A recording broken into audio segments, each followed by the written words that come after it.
Саламатсыздар ма? Қайырлы күн, қазақ елі. Мен Айсина Дариға Құтталиқызы, номер 26-шы жалпы орта білім беретін мектептің математика пәні мұғалімі. Еліміздегі төтенше жағдайға байланысты біз қашықтан оқытуға көштік. Қашықтан оқытуда мұғалімдерге түрлі цифрлық білім беру технологиялары ұсынылды. Zoom мен конференциялар оқушылармен сабақ өткіздік. Мектеп онлайн платформасы бойынша телеарнадан видео сабақтар қарадық. Тағы сол сияқты күнделік білімдер платформалары қолданылды. Әрине, мұғалімдер үшін бұл үйреншікті нәрсе емес еді. Сонымен қатар ұстаз алдында білім алушылардың білім білік дағдыларын жетілдіру үшін неден бастау керек? Неге көңіл бөлу керек?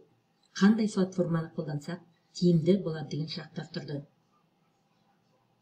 Күнделік кезек платформасына файл жүктеу арқылы тапсырмалар нұсқаулар берілді. Телеарнадағы видео сабақтардың сілтемесін қосымша жіберіп отырдым. Білімлер платформасынан да қажетті мәліметтерді алып отырдым.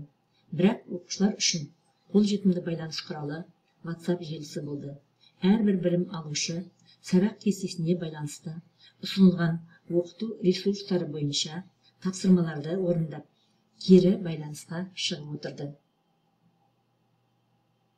Қашықтан оқыту кезінде балалардың дербестігі, жауапкершілігі, оқу танымдық іс-әрекетінің дамуында да өзгерістер байқадық.